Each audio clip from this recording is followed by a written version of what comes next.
O curso de História não é para formar pessoas que decorem nomes e datas, como se datas tal, nome de fulano de tal, ciclano de tal, aconteceu tal coisa no tal dia e tal fato, enfim, né? Como se isto fosse fazer história. Eu lembro, inclusive, uma certa ocasião, eu comprei um livro numa feira do livro de Porto Alegre, que era assim, Homens e Fatos Rio-Grandenses. E aí o livro era assim, em 1800 e tal, fulano de tal fez tal, tal, tal, tal. 1800 e tal, Beltraninho fez isso, isso, isso. Isso não é fazer história, isso não é história. Isto é uma descrição, isto é um diário, e não quer dizer que de diários, né, os diários não possam sair histórias interessantíssimas. Vide a história, né, do Diário de Anne Frank, que é uma boa dica de leitura, diga-se de passagem. Mas o que eu quero dizer aqui é que fazer história é olhar para o contexto. E o contexto do nosso momento atual, o nosso contexto atual, melhor dizendo, ele é um contexto de que nós temos não verdades, mas mentiras que são tidas como verdades absolutas. E essas mentiras tidas como verdades absolutas dá-se o nome de narrativas. Narrativas que podem ter cores vermelhas ou cores verdes e amarelas, ou enfim, a cor que você quiser colocar, a cor que você quiser usar.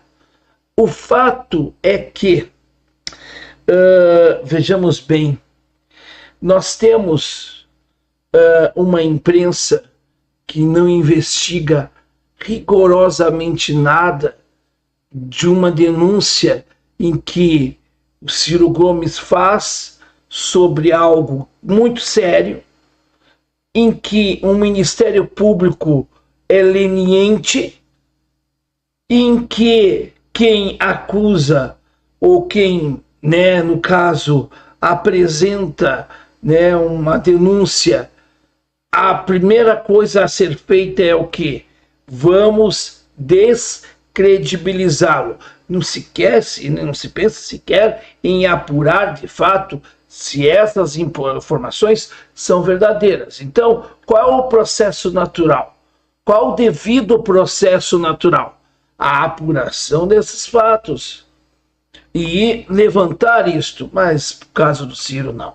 Por quê? Porque primeiro vamos eliminar o mensageiro e aí vamos também eliminar a sua mensagem.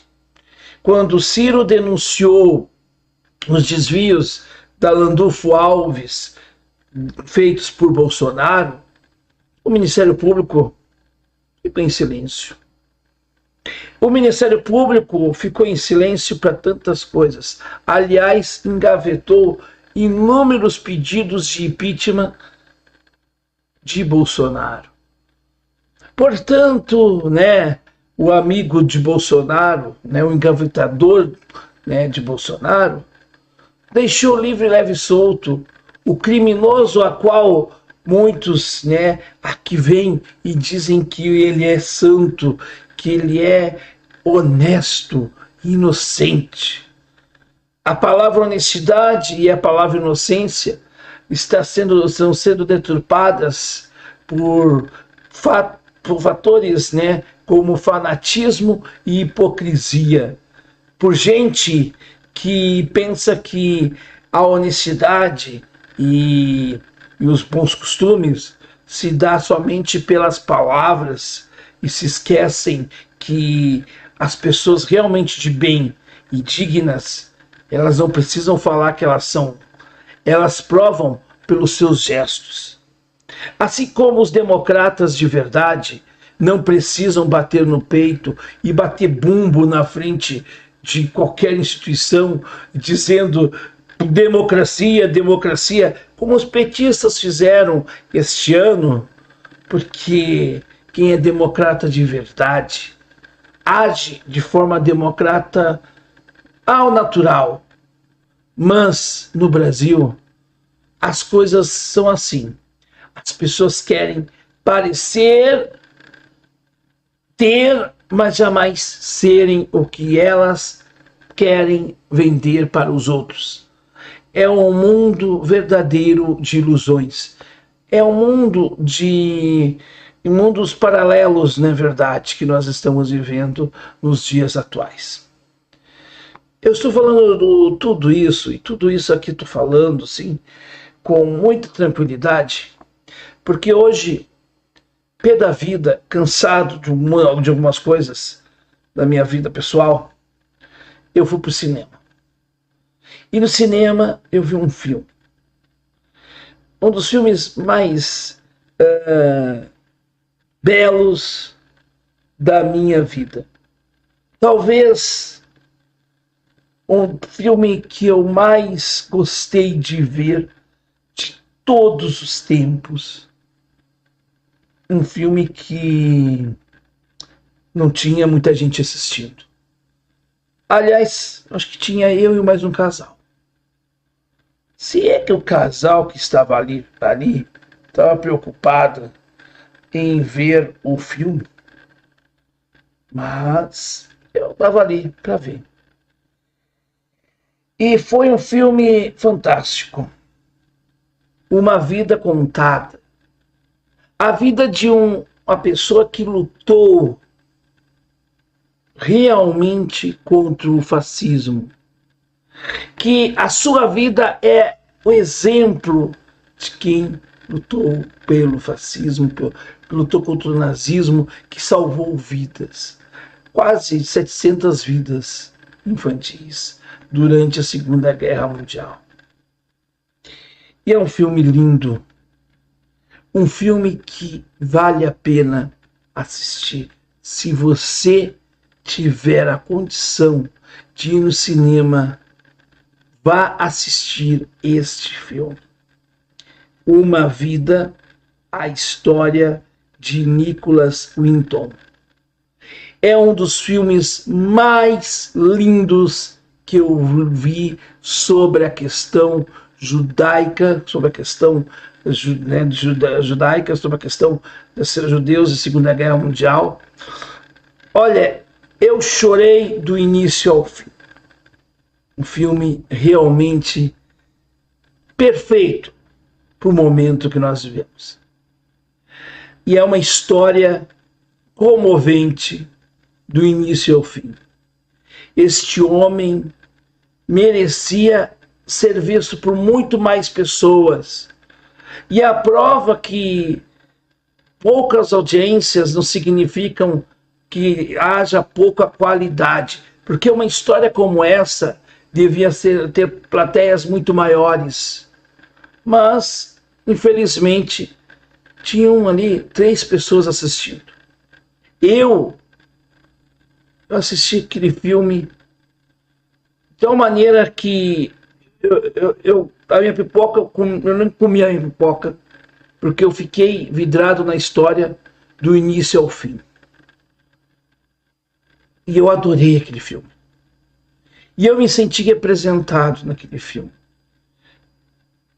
E por que eu estou compartilhando essa experiência com vocês?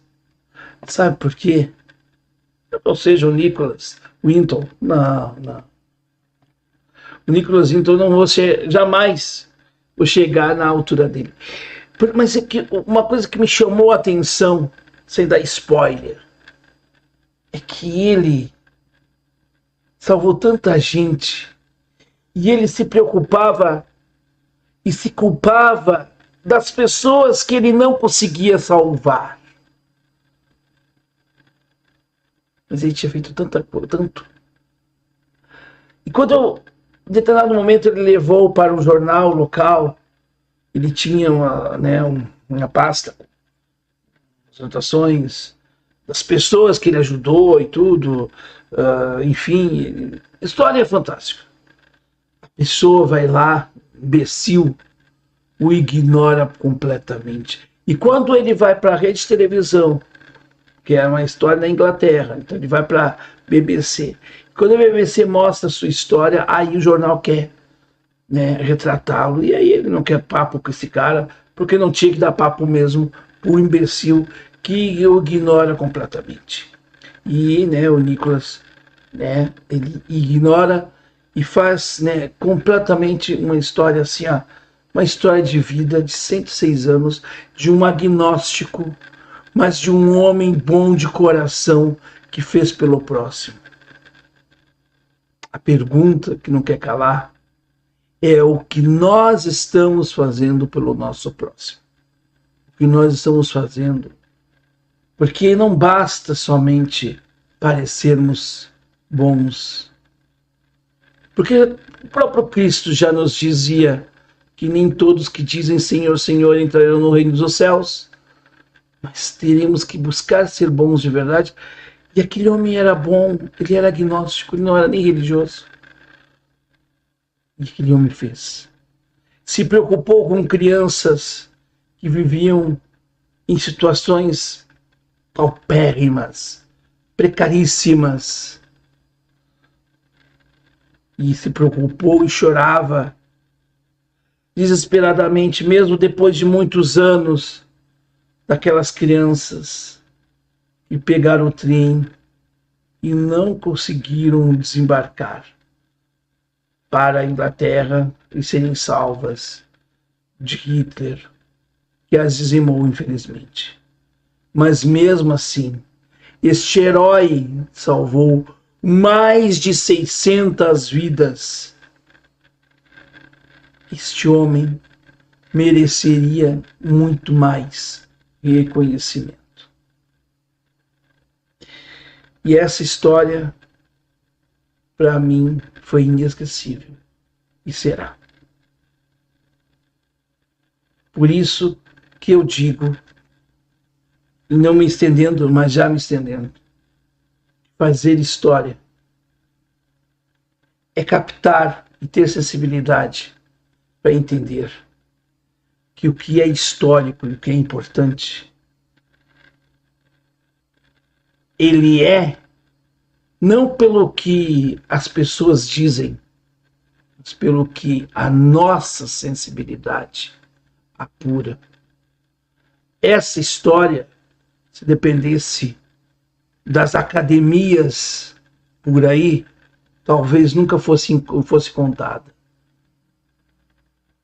Mas teve que ter gente com boa vontade e com sensibilidade que foi lá e buscou essa história e contou. E essa história pode ser a inspiração para este país que vive flertando com o fascismo, com esse país onde tem gente que hoje diz que gosta de Israel, que gosta de judeu, mas até lá, há um tempo atrás, estava andando com gente antissemita, com gente hipócrita, tão hipócrita quanto, é claro. É isso que eu tenho para dizer. E a pergunta que não quer calar: o que nós estamos fazendo de bom pelo nosso planeta, pelos nossos semelhantes e por nós mesmos?